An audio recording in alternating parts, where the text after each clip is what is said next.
शहर गुन्हे शाखेने 1,08,000 रुपये किमतीचा 36 ग्रॅम मेफेड्रॉन MD जप्त करून पुण्यातील एका 37 वर्षीय आरोपीला अटक केली।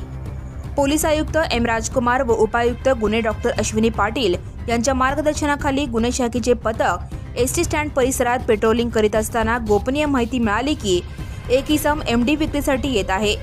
वरिष्ठ पोलीस निरीक्षक अरविंद माने यांच्या सूचनेनुसार ग्रेड पोस्टी श्यामकांत जाधव व पोलीस हवालदार बापू साठे यांच्या पथकाने संशयिताला ताब्यात घेतले।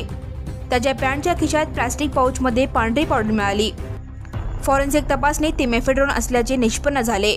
आरोपी मोहम्मद अझहर हैदर साहेब कुरेशी वय 37 राहणार मीमपुरा लेन कॅम्प पुणे यांनी चौकशीत हा माल मुंबईहून आणल्याचे कबूल केले।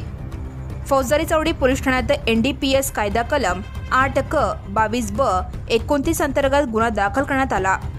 तपास सहाय्यक पोलीस निरीक्षक दत्तात्रय काळे करीत आहेत। ही कामगिरी सहाय्यक पोलीस आयुक्त राजन माने, वरिष्ठ निरीक्षक अरविंद माने, ग्रेड पोसी श्यामकांत जाधव, पोलीस हवालदार बापू साठे, सैपन सय्यद, वसीम शेख, सुभाष मुंडे, अनिल जाधव, कुमार शेळके, मच्छिंद्र राठोड व प्रकाश गायकवाड यांनी केली।